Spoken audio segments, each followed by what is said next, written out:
Welcome into the 49er Access podcast. My name is Sterling Bennett. And first off, I want to tell you, Merry Christmas, Happy Holidays. I have my Christmas pajamas on, waiting for Santa Claus, some weird bearded man, to come down my chimney and eat my cookies. But either way, whether you're with your family on Christmas, with yourself, with some loved ones, maybe just with some friends, and maybe you're just sitting there on your couch watching football all day long. Thank you for joining us today. Hope you have a wonderful Christmas Eve and Christmas Day, and whatever you celebrate, happy holidays as well. But we have something so important to discuss. It goes beyond Christmas. It goes beyond Santa Claus. It goes beyond the gifts under your Christmas tree. It goes beyond the friends and family you want to spend that one day of the year with because it makes you feel nice. We have San Francisco 49ers football on Christmas Day, Monday Night Football at Levi Stadium in Santa Clara, California, as the San Francisco 49ers host the Baltimore Ravens in what could be a potential Super Bowl preview, because these two teams right now are the number one seeded teams in their respective conferences. San Francisco 11-3, number one in the NFC. The Baltimore Ravens 11-3, number one in the AFC. This is what you call a classic matchup between two titans, two juggernauts of the gridiron. If there's one matchup you do not want to miss this Christmas in week number 16, it is Niners versus Ravens Monday Night Football. Again, if there is any way to cap off your Christmas day, you had your morning breakfast with your family. My preference is 2 eggs fried with some olive oil, not butter. 2 buttery biscuits with some chocolate syrup on top. Ooh, some slices of bacon right next to them. Oh, I'm getting hungry right now. Then for dinner, you got yourself some ham, some mashed potatoes, some corn. Then you've made your way to dessert. You've put your plump butt, you've unbuckled your belt because your stomach is so fat, and you're sitting there right on the couch with a piece of either pecan pie. My preference is apple pie, maybe even some pecan pie, if you will. And you've prepared yourself for Niners versus Ravens. That is the only way to cap off your Christmas in 2023 and move us into what will eventually become the year of 2024. I cannot wait for this matchup. The Ravens, again, first place in the AFC North, also first place in the entire AFC conference. They are 5-1 in their last 6 games. And this year, they're currently 3-0 against the NFC West, having beaten the Cardinals, Rams, and the Seattle Seahawks, whereas the San Francisco 49ers come in 11-3, number one in the NFC, first place in the NFC West, 6-0 in their last 6 games, and 1-2 against the AFC North this year. Their only win coming against the Pittsburgh Steelers in week number 1. Their 2 losses against the Cleveland Browns and the Cincinnati Bengals during their 3-game losing stretch earlier in the year. And boy, all the talk feels like it's like everyone is saying this is going to be the game of the year. And I think if you look at both of these teams, I don't think many expected the Ravens to be here. They would have picked the Chiefs, the Bills, the Dolphins. Many fans said the Jets coming into this season. The Bengals had Joe Burrow not been hurt. But the Ravens have quietly and impressively been putting together the best season of any AFC team, and really the second best season of anybody not named the San Francisco 49ers. And because the NFC, at least the top, is so packed with the Cowboys and the Eagles in San Francisco and the Lions, mind you, the Ravens kind of get forgotten because the Steelers are floating around the bubble area. The Bengals lost their quarterback, and then you also have teams in the division like the Browns who have Joe Flacco playing quarterback for them now. So maybe their path to AFC supremacy has been a little easier than San Francisco's because they haven't had to play teams like the Eagles or the Cowboys. But again, 11-3, no knocks on the Ravens, because let's talk about their offense. The Baltimore Ravens offense is, again, one of the better units in the league this year. 27.4 points per game this year, ranks fourth in the entire league, 4 points behind San Francisco, mind you. They have a plus 11.4 scoring margin of victory. That ranks third in the entire league. They also rank 10th in red zone efficiency with a 60.7% red zone efficiency rating. And on third downs, we've talked all year long, what do good teams do? They're able to either stay on the field after a third down or get off the field. If you're a defense on third down, the Ravens rank 8th in the entire league for offensive third down efficiency at a 42.6% conversion rate. And I don't think it's wild to say this. I think the Ravens offense is the most unique offense San Francisco is going to play all year. The Rams are very Sean McVay. We've seen it for, it feels like a decade now, so many times. Pete Carroll's offense in Seattle, we've seen that and beat them, 5 times in a row, right? It feels like we've had their number for almost 2 seasons now. The Bengals aren't the Ravens. The Steelers aren't the Ravens. The Cowboys, we know what Mike McCarthy does offensively.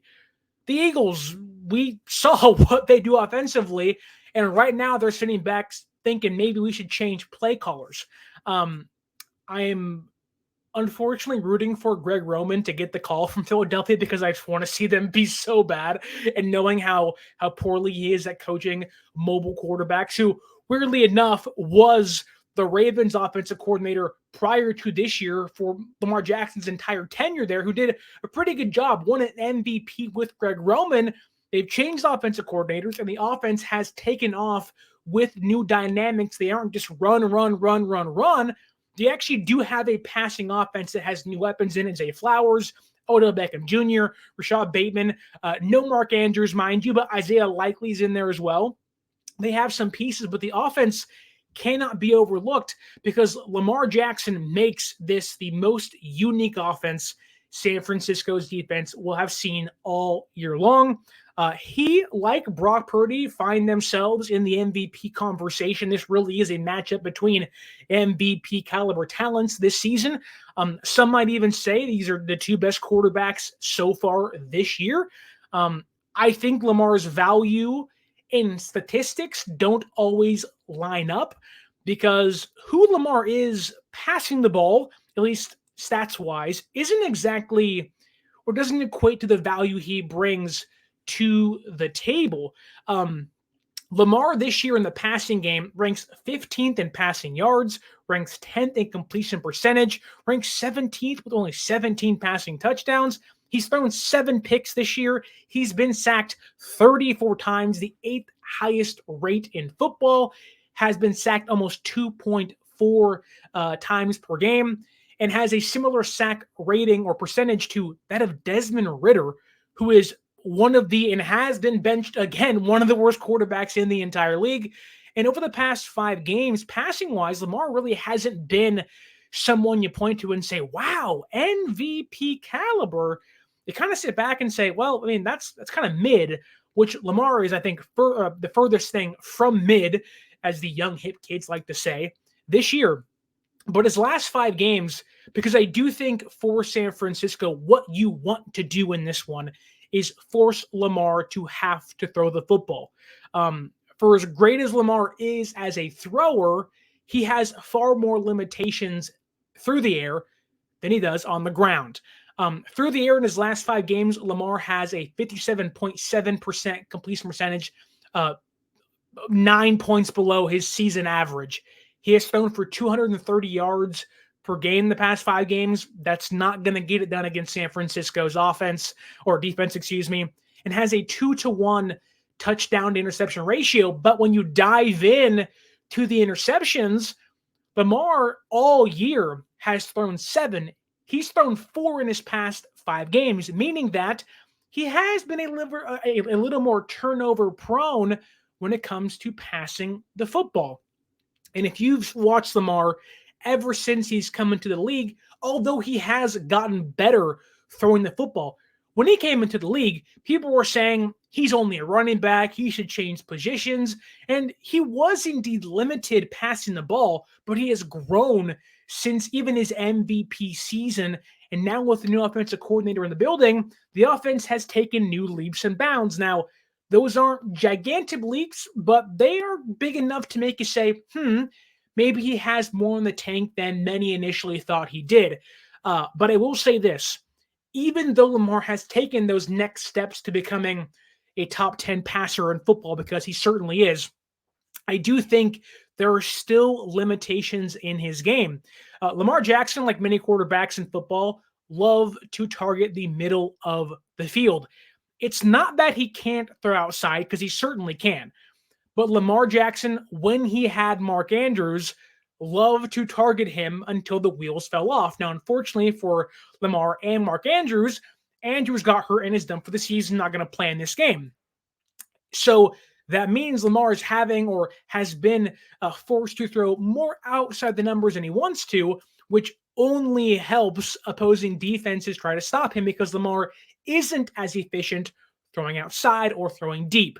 This Ravens offense through the air is the 24th ranked explosive passing offense in football. That's really, really, really bad. Like doing quick math here, what is it, like the 9th worst explosive passing offense in the entire league? If San Francisco wants to be able to win this game, you are going to have to force Lamar to throw the football, and you have to force him to throw the football outside of the numbers. Can he do it? Yes, but he's far more efficient and far less comfortable than he would be throwing it across the middle of the field. Now, for San Francisco, you know this, I know this. Anybody with a football brain knows this.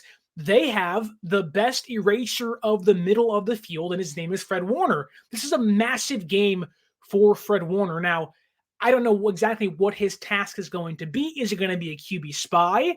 Is it going to be, or is that going to be Dre Greenlaw's task? Who knows? But I do think this is a massive game for both of those players, mainly Fred Warner. They have to take away inside the tackle box. They have to take away inside the hashes. If you do that, you are going to at least give your team a fighting chance to stop Lamar Jackson. If you can stop Lamar Jackson, you have essentially stymied the Baltimore Ravens offense. Now, that is so much easier said than done because Lamar is so freaking dynamic. And that goes back to my point, this being the most unique offense San Francisco's defense would have played up to this point all year long. And I don't think the Commanders or the Rams in Week 18 are going to be any more unique than this Ravens offense is. We all know how great Lamar is at running the football. You can make an argument that he is the greatest mobile quarterback of all time when it comes to how and when he uses his legs. It's really him and Michael Vick.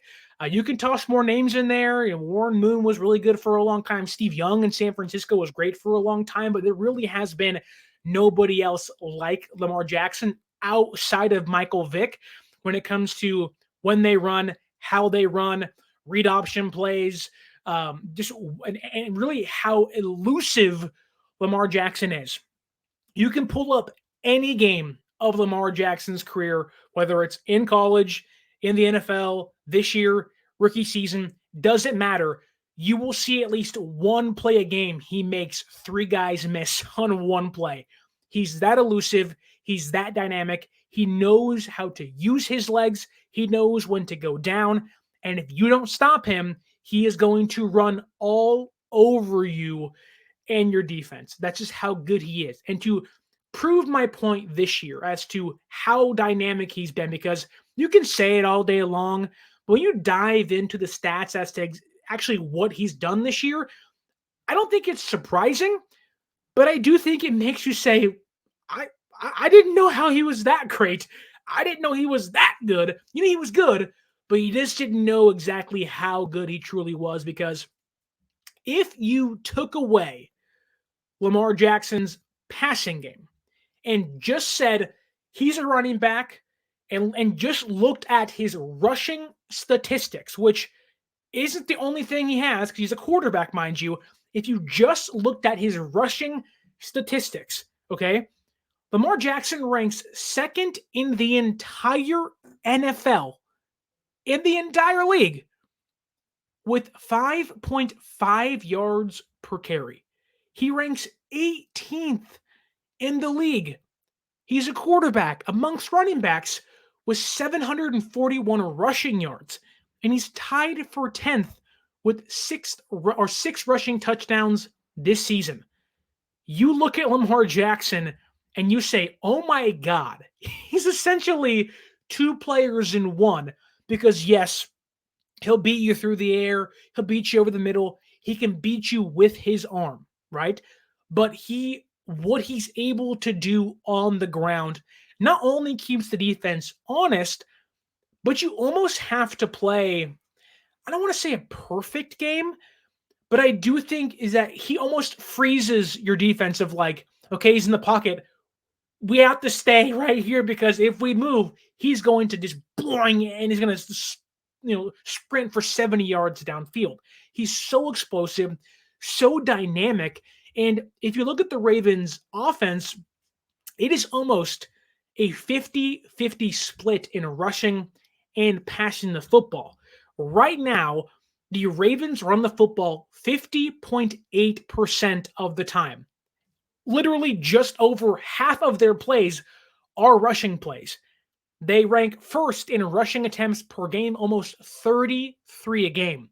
They rank first in rushing yards per game, 163.8 yards per game. They're second in rushing first downs per game at 9.1, and they are tied for second in rushing touchdowns per game at 1.6. This is the most impressive rushing attack San Francisco has played all year long, and primarily you can put Ravens rushing attack, aka Lamar Jackson, next to it. Now, that isn't fair to guys like Gus Edwards and Justice Hill and many others who contributed this year, but it really is the Lamar Jackson show for the Ravens rushing attack because this year it really has been run, then have Lamar make a crazy throw and beat you downfield. Now, it's not going to be 35 yards downfield or 20 yards downfield. It's going to be 15 yards downfield. It's going to be 10 yards downfield to extend a drive, to keep the drive going. They aren't explosive through the air. They're explosive on the ground. When you learn, they have 163.8 yards per game on the ground. Now, it does help San Francisco that Keaton Mitchell, who coming into this game ranked second in the entire league, or excuse me, he was coming in with an 8 yards per carry clip, but didn't meet the criteria to actually be in the conversation for that just yet. They essentially lost a 10-yard per touch player because he tore his ACL last week. Hope he gets healthy. Losing him. Lamar Jackson's great. Gus Edwards is great, right? They have plenty of good rushing players. Losing Keaton Mitchell is a massive loss for this Ravens offense, mind you.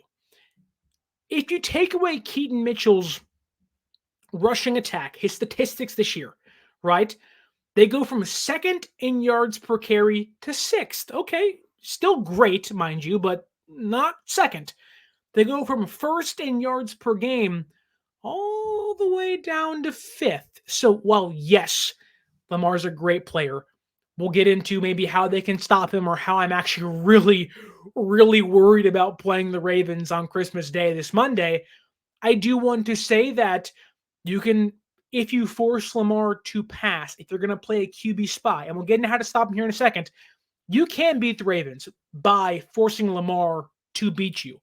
It just cannot be on the ground. It just cannot be on the ground. And when you lose Keaton Mitchell, their rushing attack does get weaker. Now, Gus Edwards, a power guy. I think he actually is their best running back, not named Keaton Mitchell. Sorry, J.K. Dobbins. Then you add in Justice Hill, who hasn't played much recently, going to have some fresh legs. He can give them some pop here and there. More of a pass-catching guy. But the way they're going to play this is they're going to have their power in Gus Edwards, and they're going to have their lightning and thunder with Lamar Jackson and sporadic Justice Hill carries. When you lose Keaton Mitchell, you lose a lot of that electricity in the running game. I do think, though, that if Javon Hargrave, if Arik Armstead cannot play, this is going to be a freaking nightmare for San Francisco. So many people are talking about like KNBR, 95.7 the game. A lot of people on Twitter or X now, whatever you want to call it, they're stating that this is going to be a 10-point win for San Francisco. This is going to be an easy win, or the Ravens don't scare me or whatnot. And yes, those things could happen. I would not be surprised if San Francisco wins this game 30-20 or 34-24. I would not be surprised if that happens. But I also just watched the Arizona Cardinals put up 29 points against this defense. It had Ronnie Bell not had his fumble not been called back, it would have been a 1-point game going into halftime. It would have been 36-45 late in that game against the Cardinals. And we might be sitting there saying, hey, we got to put some points on the board to extend the win here, and Sam Darnold's not taking reps in that game. I do think that, and maybe it's just me, because I talked about it after the Cardinals game. I did not expect us to score 45 points. Now, 7 of those going towards Mooney Ward's pick 6, but 45 points is nothing to laugh at. Putting up 42 and 42 against the Cowboys and the Philadelphia Eagles is nothing to laugh at or balk at, right? I just don't think, like, the confidence level is not as high for me when you know you're playing Lamar Jackson after you just watched the Cardinals rush for 230 plus yards against our defense, knowing they may not have Arik Armstead, knowing they might not have Javon Hargrave for the second straight week, knowing you just lost Kalia Davis for the likely season because of a high ankle sprain. This team has 2 healthy defensive tackles on the active roster. Likely going to have to elevate T.Y. McGill, who I like as a depth guy. He ain't Armstead. He ain't Hargrave. It's not to knock this defense for them playing poorly, but I do think the trend we're seeing, and if guys are not healthy, it does not favor San Francisco by 10. I could easily see San Francisco, in fact, losing this game because the defense's errors catch up to them. Now, again, I am not trying to be all, oh, it's Christmas Day, I'm scared, it's Monday Night Football. Like, none of that's the case. I just don't buy into the idea that we're going to win by 10, we're going to crush the Ravens. Oh my goodness. Yes, we can score on their defense, and we'll get into that in a second. I just don't know if we can actually stop their offense if certain guys aren't going to be healthy and if certain trends continue on, like San Francisco's lack of ability to tackle. So let's say you already don't have Hargrave and Armstead up the middle. Okay, you're already weakening what was last week coming into the game against the Cardinals. The number 1 rushing defense has moved all the way down to 8th in the entire league after getting up 230 plus yards. Okay, you remove your best interior players, bang, gone. Then you mention Kalia Davis out. Then you also add in Clelin Ferrell, arguably your best run-defending edge rusher. He's also hurt. He also might not play. So you have lost, or might not have, your 3 best defensive linemen against the run. That does not make me say 10-point win. It's like, no, like, oh my God, like, we are vulnerable where it matters most against the Ravens offense. Then you dive in deeper and say, man, like, the tackling issue has been a problem this year. Now, earlier in the season, when they lost 3 games in a row, it was a massive issue. Went away for a little bit, and then against Philadelphia, it creeped back up. Now, when you win, 42 points, and you have plenty of space when it comes to margin of victory, you can afford to miss some tackles. A lot of those tackles that were missed came earlier in that game. Then you ended up winning by a massive margin, right? Okay, but you missed 12 tackles against Eagles. 1 game. But then you miss 14 against Seattle. Then you miss 16 against the Cardinals, who are easily the worst team of the 3. A team that has a more mobile quarterback than the previous 2 maybe besides Jalen Hurts, but he's been utilized different this year than Kyler has been. You have missed 42 tackles the past 3 weeks for an average of 14 missed tackles per game. So no Armstead maybe, no Hargrave maybe, no Farrell maybe, and you missed 14 tackles per game. If that trend continues, the Ravens are going to run all over San Francisco's defense, forcing our offense to have to put up 30 points, to have to put up 28 points. Now, they've been able to do that this year against a lot of good teams, but the Ravens are arguably the best defense in the entire league. If they're not the number one, they're certainly top 5. If you want to put us on there, sure, but Cleveland was really good. This defense in Baltimore is eerily similar to that Cleveland Browns defense, and if we're going to miss tackles and we're going to play a Ravens offense that leads the NFL in yards after contact per carry, whereas San Francisco's defense is ranked dead last in allowing yards after contact per carry. We are giving opposing offenses for yards, and if there's one offense you can't do it against, it's the Lamar Jackson run the ball 33 times a game, Baltimore Ravens. Like, how do you stop that? And it's not just simple as, you're in I formation, you're in a wide zone and you're going to hand the ball off. It's how do you stop Lamar from scrambling when it's a passing play? Now, there are things we've done this year, mainly against Jalen Hurts, that maybe they try to utilize again. And it worked extremely well against the Eagles, right? Jalen Hurts' legs were basically a non-factor in that game at the link just 3 weeks ago, right?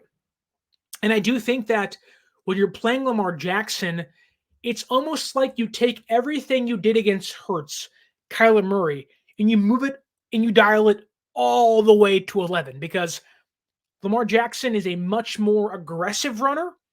He's much more eager to run and utilize his legs to hurt your defense than Murray is. Because right now this year, Lamar Jackson leads the entire league, which makes sense. It's Lamar Jackson, with 11.5% of his dropbacks is when he scrambles. So just over 10% of the time, nearly 12% of his dropbacks, he's scrambling. That leads the entire league. He's going to run the football a lot against our defense. And if you can't tackle, yikes.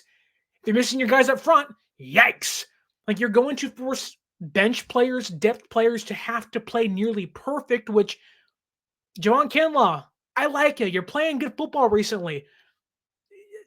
I still don't trust you compared to Armstead and Hargrave. Kevin Givens, who I really like. I think he's far better than Hargrave. I trust you more than, I like Givens more than Kinlaw, not Hargrave. Oops. I still would not trust him against Lamar Jackson. Then you have Greenlaw, who missed like 7 tackles against the Cardinals last week, which I hope he's healthier. Maybe he's good to go now, but you can't have Jair Brown launching like a freaking missile downfield within guys. Lamar Jackson will run not just by you.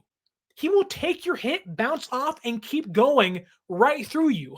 Like, my biggest fear in this game is not having Armstead and Hargrave, okay? Going to create holes up the middle of the defense. Wilkes is going to have to put Bosa and Gregory and whoever else on the inside or outside, move them to the inside. You have to create the leverage. You have to be able to keep contain. And if you're already not going to have your guys inside, you got to move the outside guys in. You're going to have a harder time keeping contained against mobile quarterbacks. It's going to be tough. Now, the patience against Philadelphia could be utilized. You can utilize the mush and play amazing coverage and just be patient with your edge guys.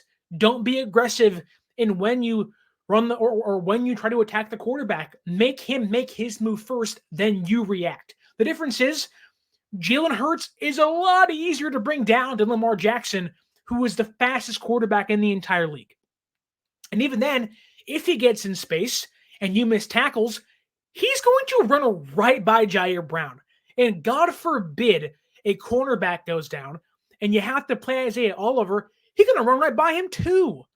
Like, I'm not saying this to be negative because 'tis the season, have a holly jolly Christmas, but I do think that there is maybe this kind of blind confidence of we're going to boat race the Ravens. We could. I hope we do. I'll get into how we can score against them, but I don't have this innate confidence of like we'll beat any single team because that's how it is. We're the San Francisco 49ers. You see what we're doing? 6 games in a row, 11-3. Like, I also have seen the Eagles lose 4 games. I've seen the Dallas Cowboys lose 4 games. I've seen the Lions lose to the Bears. I've seen teams like the Patriots fall apart against the Packers.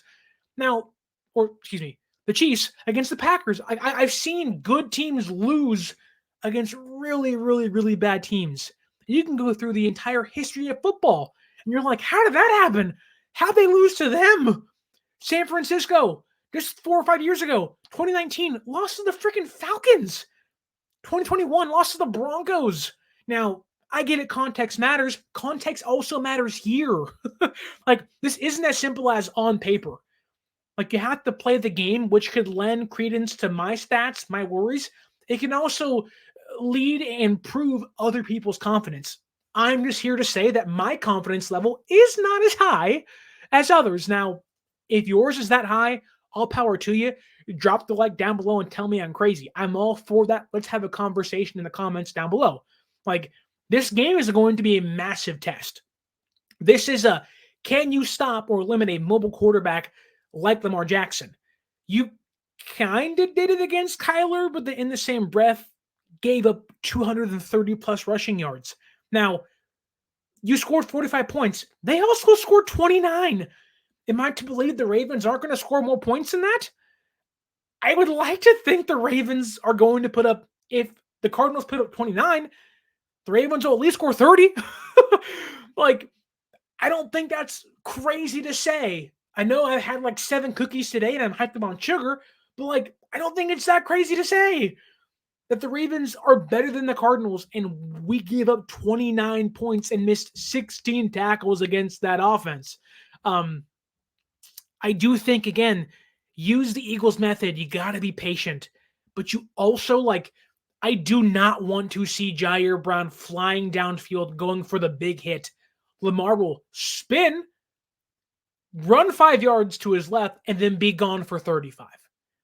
Now, I do think, like I said plenty of times so far, if you force him to pass, they do not have the weaponry that is consistent enough to keep them in games.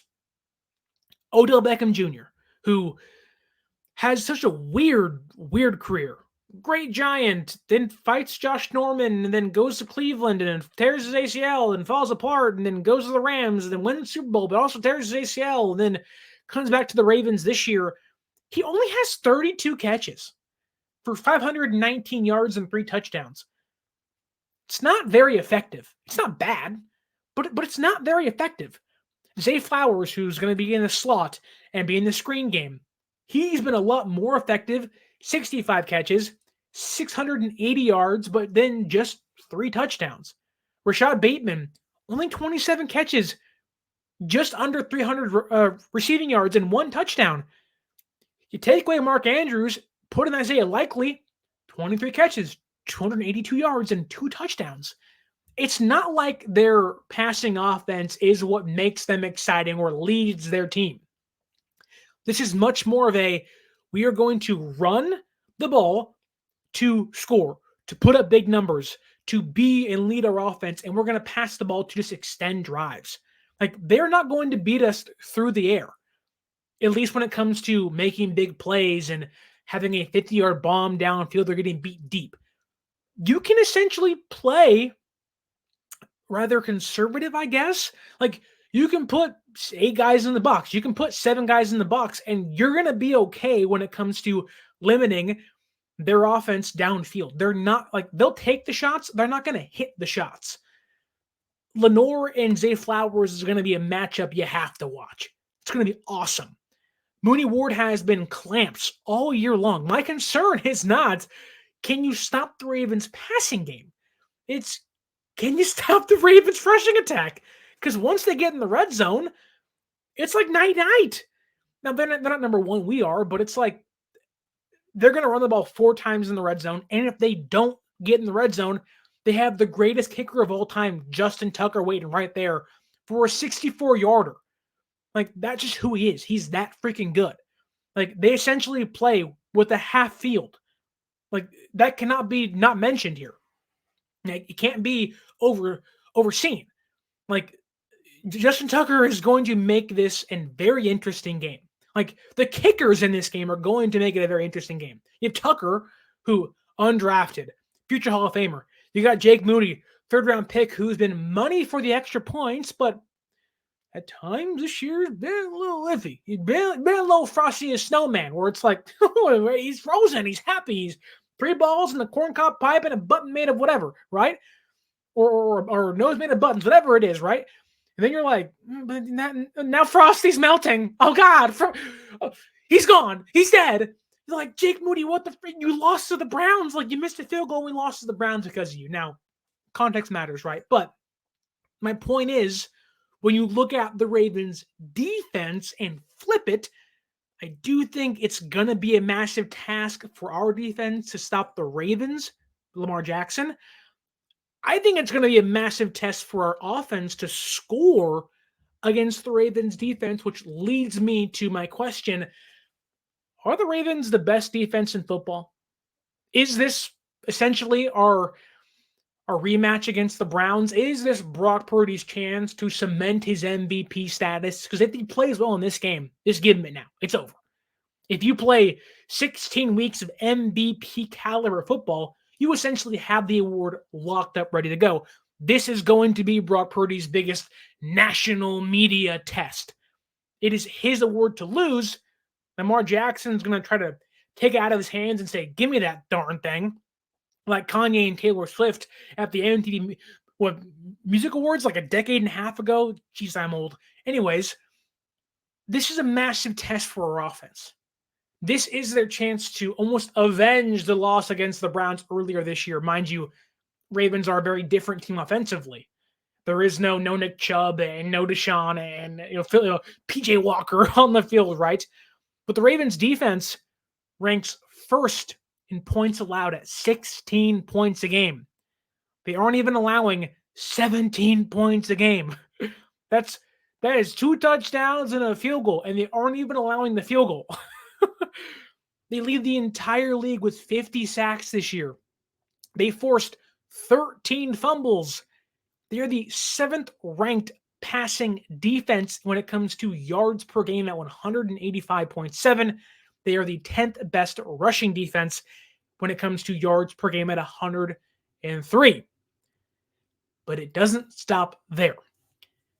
This game for San Francisco, I think, hinges on, yes, stopping Lamar, put it to bed. We know it now, right? But this game hinges on, can you get it done in the red zone? The Niners this year are the number 1 red zone offense. They convert on 69, great number, percent of their trips. The Ravens have the number 2 red zone defense and have only allowed touchdowns on 38% of their trips. Keep in mind, San Francisco, against a top 5 red zone defense of the Buccaneers, scored on 2 of their 4 trips to the red zone. If San Francisco can get inside the 20, that's when the real game is played.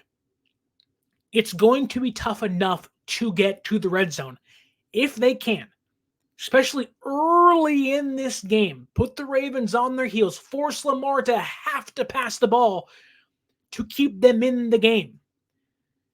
This is going to be the Niners' toughest test all year. Now, when I say that, makes me think this is going to be a huge, and I mean huge, George Kittle game. I would like to think it's going to be a lot of Roquan Smith on George Kittle in this one, which I cannot wait to watch. But every time it feels like it's a red zone kind of game, like the Cowboys game felt like that, where it's like, once you got to get to the red zone, you have to score. This is more so of a game like that than the Cowboys game was, but this one feels like a George Kittle on Roquan Smith match. There are so many small matchups in these games. Lenore against Zay Flowers, Roquan Smith against Kittle, Then you have freaking Marlon Humphrey against Debo and what I would say Humphrey against Ayuk. That is going to be just put that thing on tape either way. That's going to be two guys in their prime getting it done. And I haven't even mentioned Kyle Hamilton yet or Marcus Williams yet. But I do think that for San Francisco, I want to see George Kittle in the slot. I want to see Christian McCaffrey in the slot. This, well, yes, needs to be, maybe not needs, but this is a massive game for Brock Purdy. I think the way to offset a Ravens defense that has allowed a touchdown on just 11.3% of their drives. Their defense in 160 drives has only allowed 18 touchdowns. 11.3%. The average team is 20%. This is a massive game for the offense, right? Kyle Shanahan has to be in the bag, inside his bag, if they want to win. Like, he needs to call Santa Claus, say, hey, Tim Allen, whatever your name is, give me the bag you got that is this small, then it gets this big when the gifts come out of it. I need to go in there, grab all the tricks you had, and pull that sucker out, whether it's the Easter Bunny, Father Time, whatever it is. We have to make some magic happen on that field this Monday on Christmas night, right? This, to me, and I think if there's any way, or if there is a few ways, I'll say it that way. If there's a few ways San Francisco has a chance to win this game, it's one, on the ground, and two, utilizing Christian McCaffrey in the passing game. That seems like a no-brainer. Why wouldn't you run Christian McCaffrey into the ground and utilize him more than anybody else? But it really cannot be understated. If you want to beat the Ravens, you have to use your running back. You have to use your MVP caliber running back named Christian McCaffrey. There's even certain people saying if McCaffrey has a massive game, this could be him overtaking Lamar and Brock Purdy for the MVP. I don't agree with that. But this is a game where Purdy and Christian McCaffrey could cement their MVP and Offensive Player of the Year candidacy, lock that sucker up, and give it to Goodell to say, oh, the winners are, right? For Brock Purdy, for Kyle Shanahan, you have to have your eyes on Christian McCaffrey. The Ravens' passing defense this year, per DVOA, which is the nerdiest way of saying how good are they or how bad are they, right? They rank 24th in the entire league when it comes to defending passes to the running backs. Now, Christian McCaffrey, yes, would not be surprised if we see Kyle Juszczyk running up that seam. Don't forget, this is Kyle Juszczyk's former team. The Ravens and Niners are the two most, biggest teams to use fullback still. They have Ricard. We have Juszczyk. I would not be surprised if we see Juszczyk out there on the seam, wide open running for a touchdown pass in this game or a massive, gigantic play. This feels like a juice is loose kind of game where you're like, oh, forgot you were there. Wow, there's juice. What a great play by Kyle, right? But if that isn't the case, and you're going to utilize Christian McCaffrey, I want to see him up the seam, in the slot, in the nickel. There's a player on their defense named Brandon Stevens. Good old Brandon Stevens, Brandy Steves. He's their slot cornerback. If there's anybody that can manipulate and beat Brandon Stevens, who is a subpar player in coverage, it's your boy, White Lightning, Christian McCaffrey.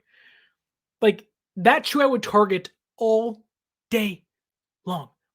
Like, you want an offense catered towards Brock Purdy, you give him one of the best slot weapons in the league named Christian McCaffrey, and you say, go line up against Brandon Stevens, you're going to have yourself a freaking game.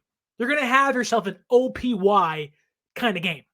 And he just scored 3 touchdowns against the Cardinals. Now, I'm not going to say it against the Ravens, but he can have an impactful game, a game-changing kind of performance against Brandon Stevens if he's lined up in the slot against him. They also are not great against covering wide receivers number one.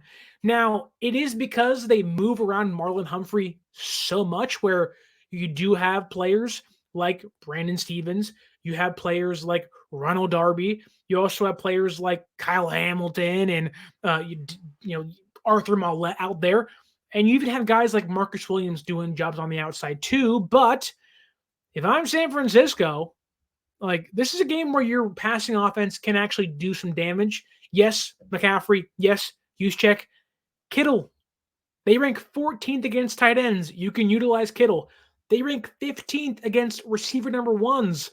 Like, Ayuk can have himself a game. And I just watched the Rams put up 30 points against the same Ravens defense. Now, Stafford, a much heavier passing attack.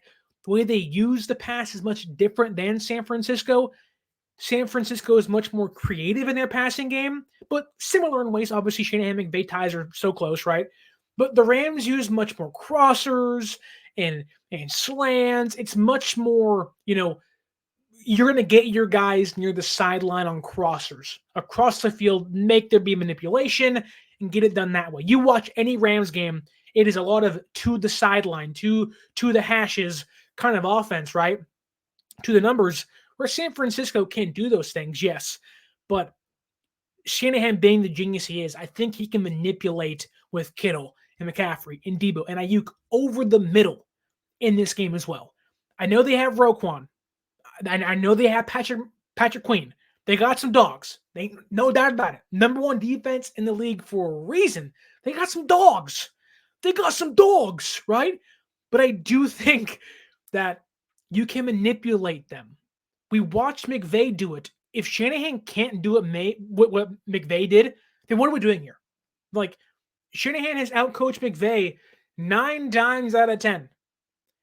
This is no Jim Schwartz where it's like he has Shanahan's number. This is Shanahan being like, there's a clean slate here. We ain't played these suckers since 2019. They got a new coaching staff, they got a new turnover. And that game was a Justin Tucker game field goal difference. Now, this team is much better than that team.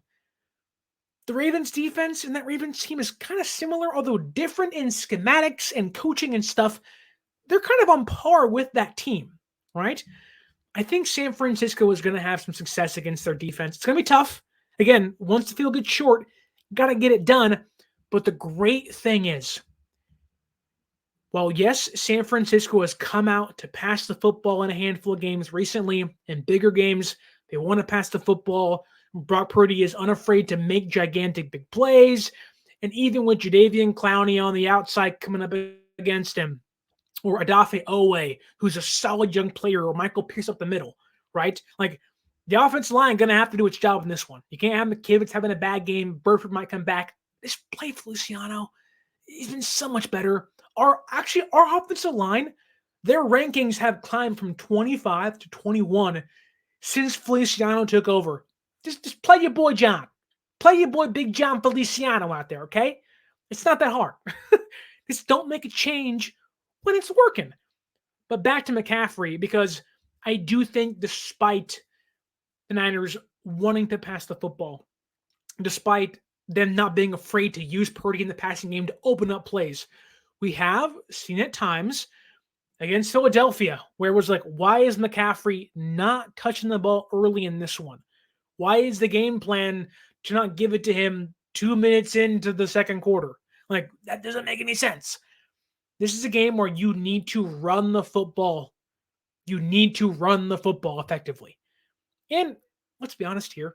If they're going to run the football and we run the football, this game's going to be like 5 minutes long. It'll be a 13-minute drive there and a 12-minute drive here and an 8 and 10-minute drive here. And this game is going to feel like whoever has the ball last is going to win.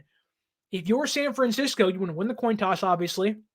But I do think because Lamar is Lamar, like, we have an explosive offense. We have the number one explosive offense in the entire league. The Ravens defense ranks 17th in explosiveness against the run. They are middle of the pack in run defense against explosive plays. And you're like, hey, Christian, get out there. Like, go get a job done. Run behind Trent Williams. You got to. He's your boy. Like, he's going to create holes no one else can see you're there, right? It's like when you're looking for some food in the cabinet and your mom's like, oh, it's right there. And you're like, where? I can't see it. And your mom's like, right there. It's right there. And you're like, what are you talking about? And then you're like, you got to help me out. And she walks over and grabs it, looks at you like, what are you, dumb? Like, that's what it's like running behind Trent Williams. Right tackle McKivitz, all due respect, he's like, Trent, where's the hole, brother? Like, I don't see it. And Trent's like, it's right there. Like, run right there. Trent makes things that just other people can't do. And if you're San Francisco, knowing the Ravens give up or are ranking 17th in explosive rush rate, near the bottom half of the league, utilize Christian. They're giving up an explosive run on 9.8% of their carries. Nearly 10% of their runs, they're giving up an explosive play. If they run the ball 30 times, that's 3 explosive plays. That's at least 3 first downs. And if you're Christian McCaffrey, that can be a touchdown. Like, you have to use McCaffrey. And I swear to God, Elijah Mitchell's healthy. If they utilize Mitchell over Jordan Mason, I'm going to freaking murder Santa Claus myself. I won't do that. But use Mason. He can at least get you inside the tackles, right? The Ravens should not be able to stop the run the whole game, right? When you know San Francisco has the #1 explosive rushing offense, and they have an explosive run every 14.3% of their carries.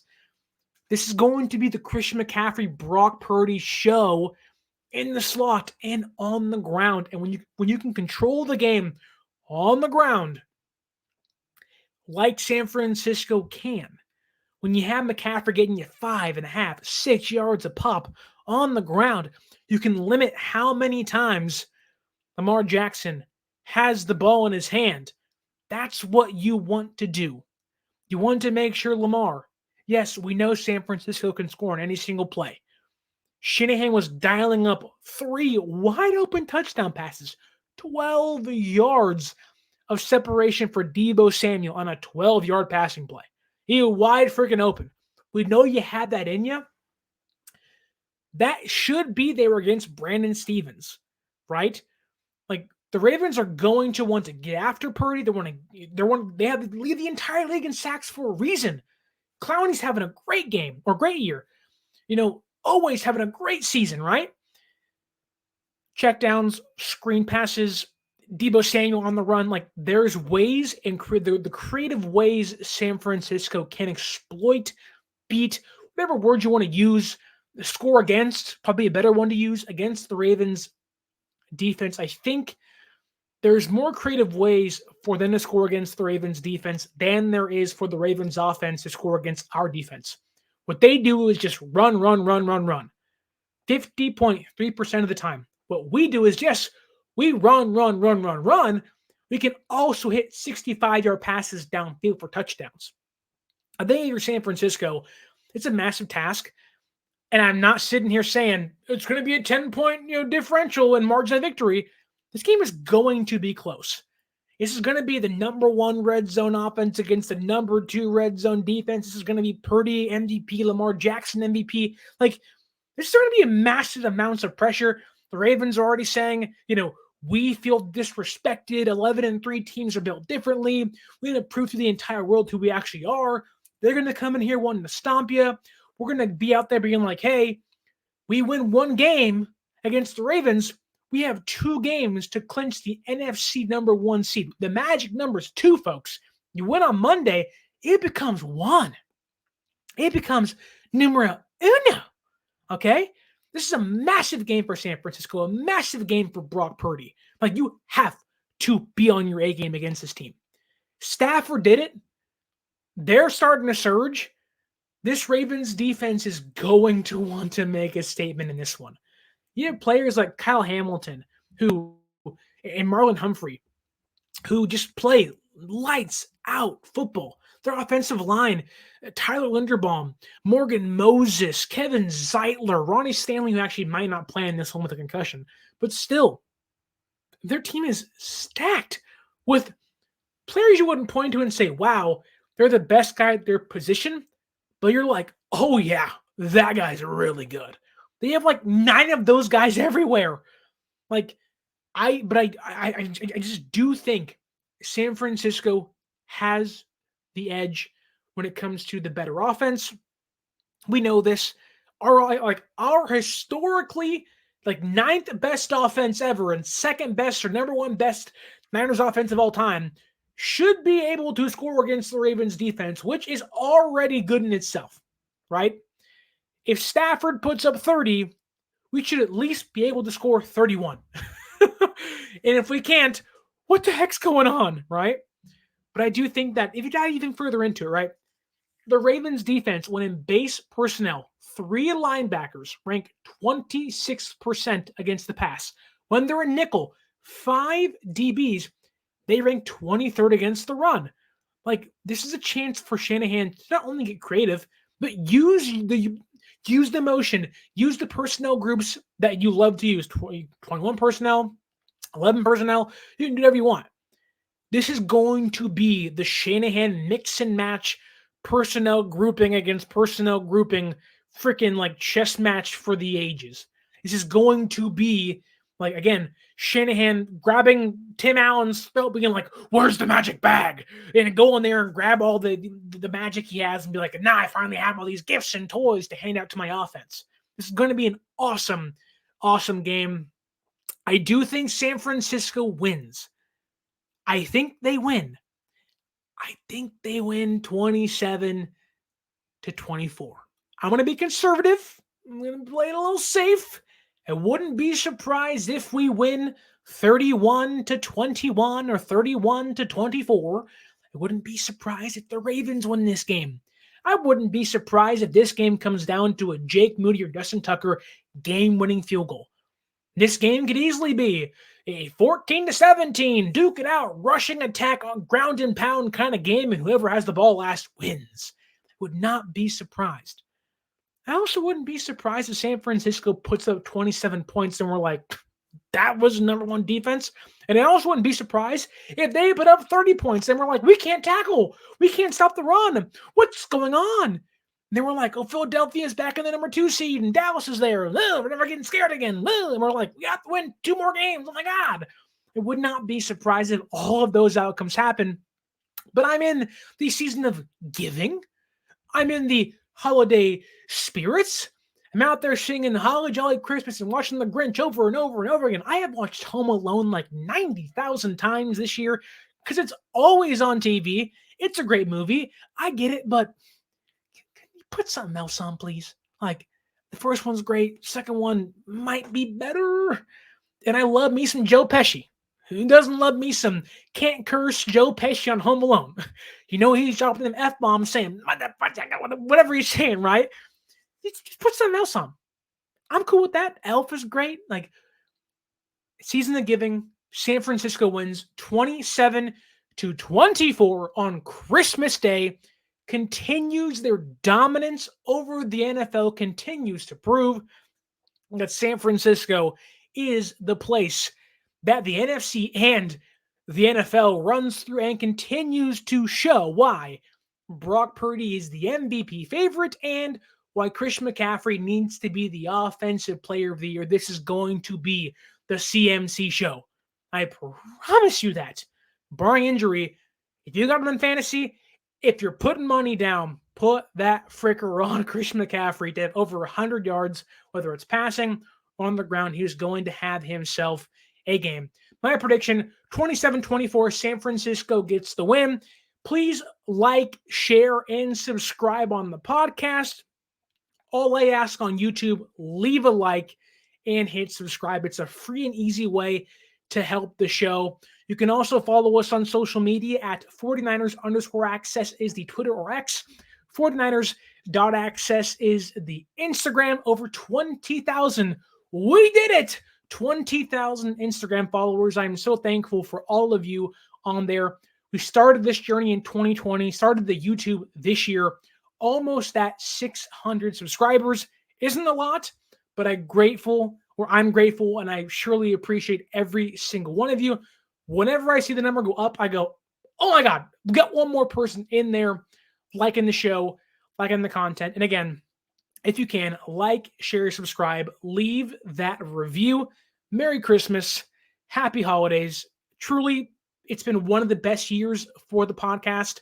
I'm so grateful. We've expanded the content we're doing, Instagram, Twitter, on YouTube now, including on social media platforms like Facebook. If your mom's on Facebook saying, where do I get my Niners news? 49ers Access is the place to go. Merry Christmas. Happy holidays. And in the season of giving, if you want to go to this game on Monday, or you want to go watch them play the Commanders in Washington, you want to see them play the Rams at Levi Stadium in 2 weeks, you even want to go to a playoff game, use our promo code 49ers Access, 49 ERS ACC ESS, and get yourself $20 off your first purchase. It's really the best deal you're going to get outside of a massive discount. It'll help at least pay for part of your parking at Levi Stadium. It's expensive. Any way you can save money, you might as well use it. I use BART. It's cheaper than driving my car now. When you can save money in this climate, you might as well use it. If you want to go to a game, use that promo code. And one more time, thank you for watching. Thank you for leaving that review. Thank you for tuning in to the show every single week. And thank you from the bottom of my heart. Have a Merry Christmas, a Happy Holidays, maybe even a Happy New Year. If I don't see you till then, I'll be at Christmas Day with my family, and I'm going to Disneyland. I cannot wait for the holidays. It's going to be awesome. Just a few more days, 3 more days when this drops on December 22nd. 3 days from Christmas. It's 3 days from good old St. Nick dropping them toys down the chimney and eating your cookies and drinking your milk. It's going to be a good one. Happy holidays. Merry Christmas. And until next time, rooting for a Niners win on Christmas night. Stay faithful.